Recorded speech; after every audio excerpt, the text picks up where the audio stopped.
I am Rebecca from ChemKnits, and today we're gonna dye twisted skeins of yarn. And really what I mean is that we're gonna do a form of resist dyeing. We're gonna take our yarn, twist it up just like we would store it, and then this is the canvas that we're gonna dye. Now, normally when I'm doing this, I will do about 3 rounds of color. I'll twist the yarn, dye it, open, retwist for dye round 2, open, retwist for dye round 3. But today, I want to push further. And it's going to be so hard for me to not just stop at some point in the middle, because I'm going to want to stop. I'm going to really want to stop. But guess what? We're going to push through and keep going and keep going. So hold me to that. And what colors are we going to use? Well, an entire rainbow.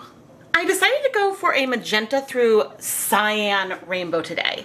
So I pulled my Dharma acid dyes in electric violet, Caribbean blue, emerald green, brilliant yellow, blazing orange, and deep magenta. And as I'm starting to film all these introductions, I'm having a moment of deja vu, because have I done this? Certainly I've layered all of the rainbow colors together. We're gonna carry on with the project, and then editing Rebecca will go back and look and see what other projects I've done. I put on my deluxe rubber respirator mask, safety glasses, and gloves to start preparing our dyes for today. Normally, I might measure out my dyes based on weight. It is easier to be consistent if you're weighing the dyes versus using a volume. But for simplicity's sake, I decided to go ahead and use these tiny little measuring spoons that I have that I think are 1/32 of a teaspoon. And I took one of these tiny little scoops of each color, put it in its separate container, and then dissolved it in hot tap water. Now you may also notice me putting little scoops of every color all combined and one color off to the side. Ignore the man behind the curtain. Ignore that. That's for something else. But this is just a way to get a little bit of dye, and therefore I know that I have a total of, let's see, 6 out of 32. So we have around plus or minus 1/5 of a teaspoon of dye, which I can't really give you that as a weight because the weight of each color does vary. But I know that that's not going to be way too much pigment for 300 grams of yarn. And who knows, maybe I'll look at the colors and dye 400 grams of yarn. We'll see where we are once we get started. I did place all of my little cups inside a secondary container because this is going to be a long process I'll be working on all day and I don't want to knock anything over. I'm not going to show you the average color now. Once again, pay no attention to the man behind the curtain, but what I can say is that I can verify that this is a good amount of pigment for 300 grams of yarn and will not be too much. And so let's get started. All right, we are going to start with the deep magenta. In here I have 32 cups of water. I added our deep magenta. There's a tiny bit left in the cup. I'm not going to worry about that. It's barely any. Gosh. Let's add 8 tablespoons. 1, 2. Okay, 8 tablespoons of white vinegar. And I'm going to take this over to the stove so it can start heating up, because I'm going to want it to be hot when we add our yarn. Speaking of our yarn, today we are going to be dyeing Knit Picks Stroll fingering weight yarn. And I'm going to start off with, like, not the loosest twist, because I could be looser, but this is about how I would manually twist this yarn if I was just going to store it. Now I want to make sure things aren't tangled from the get-go. There we are. Okay, now this yarn is 75% superwash merino wool, 25% nylon. It is very, very absorbent, which is great for this type of project. Now I am adding on zip ties because this will be what I use to make sure I'm not tangling things up as we go. And we are going to have some elements of variability as we're doing this because if I twist one more time for one than another, then all of a sudden that introduces a little bit more resist or a little bit less resist. But we're gonna start with the pink because deep magenta can strike really quickly, and I think that that means that we'll just get like a surface level of application. This yarn is so absorbent that it should sink straight into the dye bath. And the last thing I'll add is that if you want to learn any more about this yarn base, I don't know why one of them is feeling maybe a hair more yellow than the others. I think they could be from different batches. But anyway, the last thing I want to say is if you want to learn more about this yarn, I am a KnitPicks affiliate. I'll have a link down in the video description. And so if you go to their website through my link, I will earn a commission on anything you purchase, which is a win-win if you want to learn more about something I'm telling you about. All my affiliate links are very clearly marked down below. But now we just need to wait for our dye bath to heat up, which with 32 cups of water may take around 30 minutes or so. It's been about 20 minutes. Things are warm, not absurdly hot. But let's go ahead and take our 300 grams of yarn and pop it in. You know, it's going to take a little bit longer for the yarn to sink in just because it's dry. And actually, on my way to grab my tongs, it had pretty much sunk in already. Now, deep magenta is a color where things often will strike like pretty well in not a large amount of time. But the thing with twisted skeins is that it can take longer just because of the surface area that we have.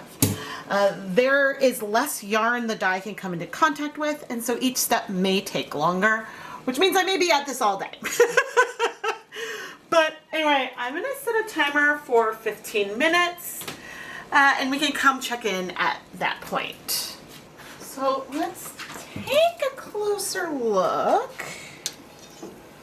There's a little bit of pink left, but you can see how the pink color is not going through very many layers. That's why I knew it would be okay to add the yarn dry, because that can like suck color in a bit. I don't want it to undo, but there is still a little bit of pink in there, so I'm gonna leave this in here, I think for another 15 minutes. And then at that point, maybe we'll add a yarn mop in between each color. We'll figure it out. But the color isn't that intense right now, which is totally, totally fine. And I think we're out of focus, which is also okay. I think it's been approximately another 15 minutes. And so what we're gonna do now is remove the yarn, and you can see we've got a clear line from where we have color and where we don't. But the thing is that, ooh, and I can use this a little bit, things are nice and warm, and so I'm gonna wanna give it a little bit of time before I untwist. Untwisting the yarn will make it easier for me to remove liquid and then have things cool off. But I do want it to cool enough so that way I can handle it appropriately. So I will see you there in a little bit, but in the meantime, we may as well come in with our orange dye, and I see no big reason to rinse out this cup, and so this will be ready to go as soon as I get the yarn retwisted. At some point we'll start speeding the whole process up, but what I can do now is as I open them, I can take this yarn back over to the pot, but you could see how little color we got on the inside, how much we got more towards the outside, but I can squeeze out more of the water, which will help things cool off a bit faster. And I can just, you know, bring it over. Now, over time, I will probably shift where I have the zip tie located, but for now, it's not a huge deal. But you can see how steamy the yarn is. Removing some liquid definitely is gonna help. Let's see.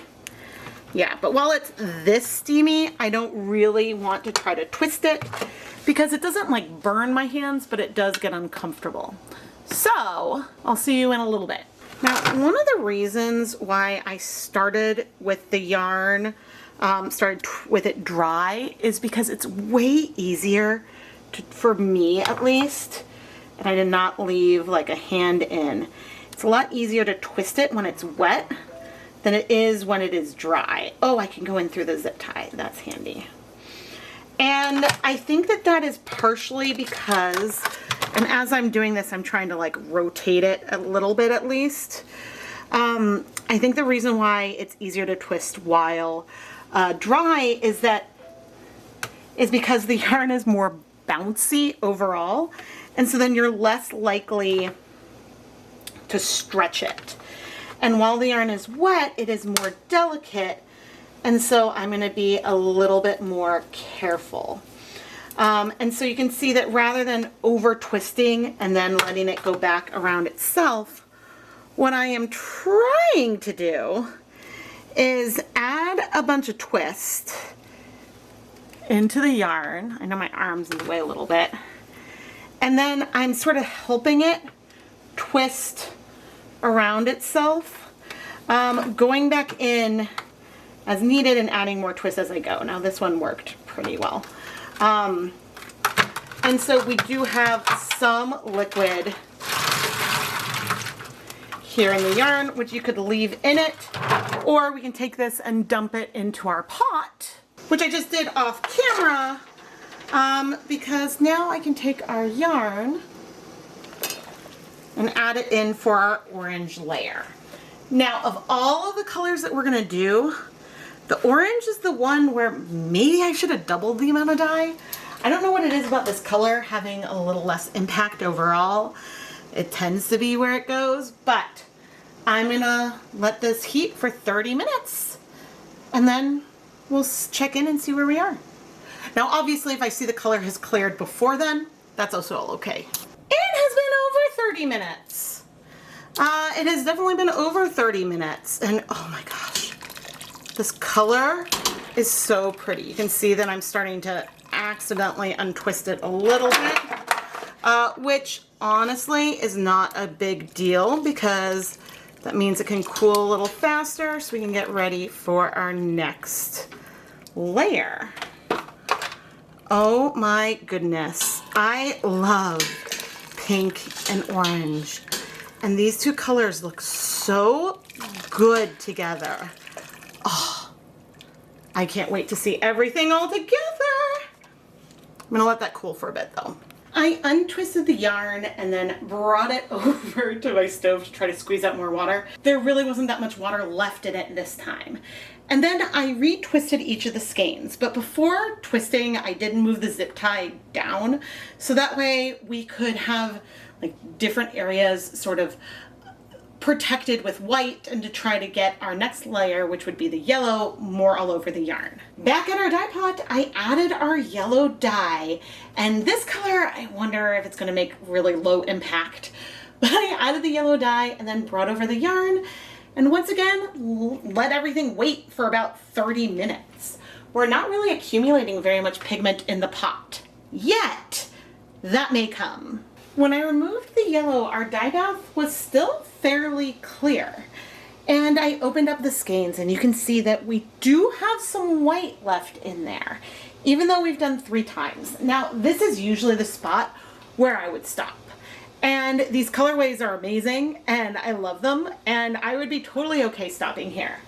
But we're gonna keep going. And for all that we have the sunset level brightness in our yarn right now, as soon as we add the green, we're gonna make things muddier and things will feel darker versus bright. But we're still gonna go for it. I'm still using the same dye bath and the same water. I've not yet added any more liquid. If I need to at some point, I would keep that ratio at 8 cups of water with 2 tablespoons of white vinegar. Now, even though we're still gonna wait 30 minutes after adding the green, all that color is not going to absorb. Emerald green is a color that just takes more time. And so I had a bonus skein of yarn that after I removed our twisted skeins, I brought it over to help soak up a little bit more of that green color, just so that way when we do our blue layer, it can still be a little bit distinct. When preparing for the blue layer, I moved the zip tie down around like a quarter of the space, and then also made sure to flip the skein like inside out to try to get as much of these white and pastel areas on the outside as possible. I am very happy to say though that the green into the mix, it's not feeling very muddy yet. It's feeling more garden. And so I'm loving it.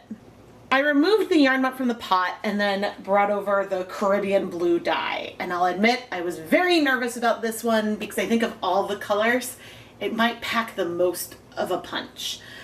But it's also a very pretty color, and so I thought it would add to our mix super nicely.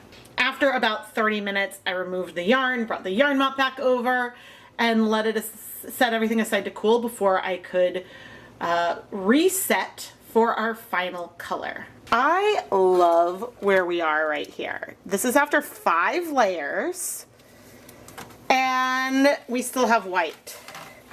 We still have white, but look at all those colors in there. Oh man, and look, we still have a lot of white. Like at some point, and maybe this would be the point where if I hadn't already done blue, maybe you would untwist everything and then dye it with blue. I don't know. But the fact that there's still very white areas or very pastel areas is showing us that, you know, less of the yarn is exposed, right, with each of the colors. So let's shift just like a tiny bit.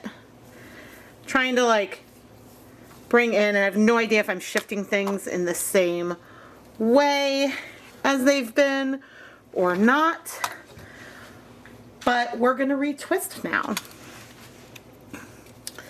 And because our last color is the purple, and you know, it's funny, I am so unworried about adding the purple because everything else just looks so good. It is chaotic. This is a chaotic colorway, and it's not gonna repeat really. I mean, by repeat, I mean it's not gonna pool. Because since the colors are just so randomly distributed throughout, you're likely to have occasionally a longer section that is pastel, but it's going to be interspersed with everything else in just like a fun way. Oh man. I mean, I feel elements of purple in here already, so it almost doesn't feel so much like I need it. But this feels way more rainbow than when doing this with primary colors, which is lovely. But some of the like nuance of the subtle, oh that's warm. Some of the nuance of the more subtle shifts of color are just so phenomenal. And I'm really excited. The water level in my dye bath has decreased so much. I've been at this all day and I could add more water, but there's really no reason to. We got this lovely bonus tonal. Okay, and then I'm gonna come in with our purple dye. And I don't know if you noticed, but I haven't really been stirring as I've brought over the yarn. It's hot, so I'm just gonna go in. I mean, I've been stirring as I put the yarn in, but I have not been like stirring. It's funny, the purple feels really minor right now compared to the way the blue felt when I added it. I think that the boiling point of water is different than that of citric acid, so it's possible the pH has increased as time's gone down. And oh my gosh, this is a little cool. I don't think you can really see it because of the steam, but like the rings around the outside, we've got like pink, orange, yellow, blue. It's making like a rainbow as the water level, which started up here, goes down. So, oh my gosh. But anyway, I am going to let this go for 30 minutes. It has been 30 minutes. You know, the purple really like muted things a bit, but you still get the orange, and we're not in focus. That is what it is, my friends. So pretty. I bet we're still gonna have white though. All right, I'm gonna set this aside to cool so that way we can open it up and then eventually wash it. And in the meantime, I'm gonna add the yarn mop in just so that way I can give this 30 minutes. And at this moment, I would like to give a huge shout out and thank you to all of the ChemKnits Fiber patrons, including Jessica Parco, Don Jans, Bernadette Crum, Tamara Svanes, and the rest of the names you see here on the screen. Patreon is a platform which connects viewers with their favorite content creators, and it's a great way to help support all of the content you have here. I offer a lot of fun perks, like advance notice of shop restocks, and all of my patrons get to help direct the direction of the Dyepot PS series that you get early access to by voting in monthly polls, and I take your results and put it to life and into video. And I'm so excited with the way that this project is coming together. So to all my patrons, thank you so much for your support. It's been 30 minutes. I want to just take a moment to see how low this pot is. It's got to be like 6 to 8 cups of water now. I mean, yes, there's some liquid in the yarn I removed, but oh gosh, probably 6 hours this has been going. So that's a long time. Oh my God.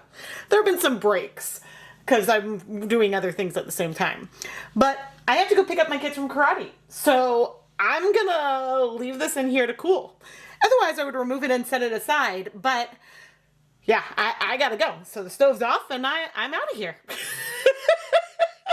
But I realized I don't think I ever showed you me removing it from the dye bath. Which, oh my goodness, like the water level that went down is insane. But here, can you see that rainbow of the layers?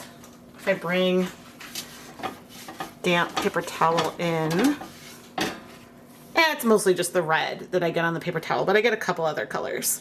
It should clean off, no problem. I just thought it was funny and sort of showed the progression of the water level. Remember when I said we didn't need the purple?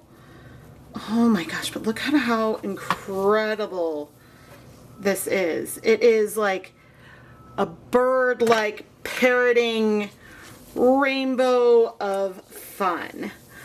But gosh, how would we do this in a less intensive way? So that way maybe we could dye more at once. And gosh, it's hard to say because twisting it is part of what gives it the randomness and the layeredness of these colors. And by the way, we're about to start washing. And there's a big delivery across the street, so please excuse the beeping. I'm gonna add some dish soap. I have dyed twisted skeins like in an immersion steam pan, and when I do that I can fit like 500 or 600 grams in there at a time. And so the like lifting, moving the zip ties, retwisting and everything between layers can be somewhat similar, but you still have to wait a long time for each color to absorb because this is 6 layers of color.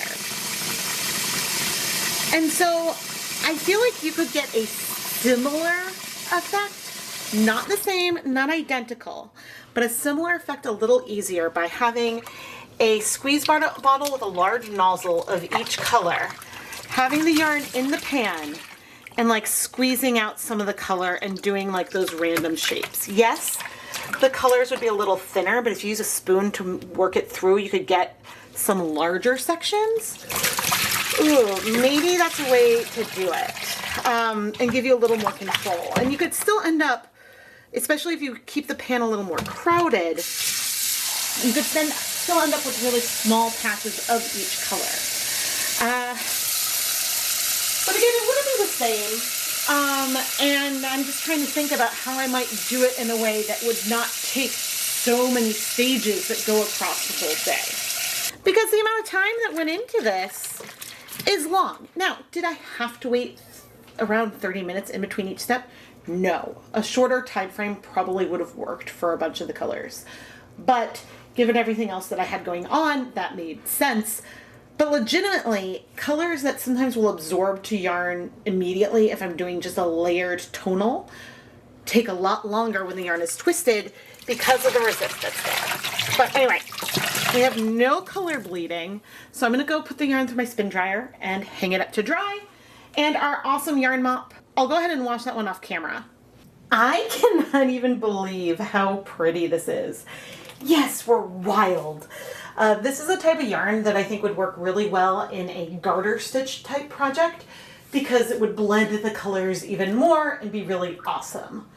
Don't get me wrong, it would also look really good in stockinette or some other simple pattern, but personally I love doing garter or reverse stockinette for yarns that are this busy.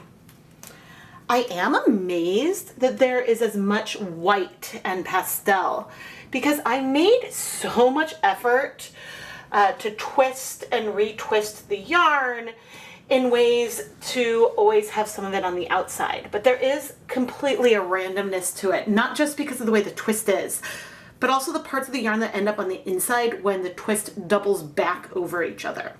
And so if we were gonna dye yarn just twisted, you know, up like this in a pan, that also can give some similar results. But when you have it doubled over, you know, and it twisting in on itself, there's then other types of resist that go in there as well and more yarn on the interior.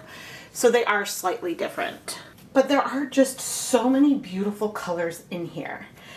And one thing that I do need to share, this is our average color from today.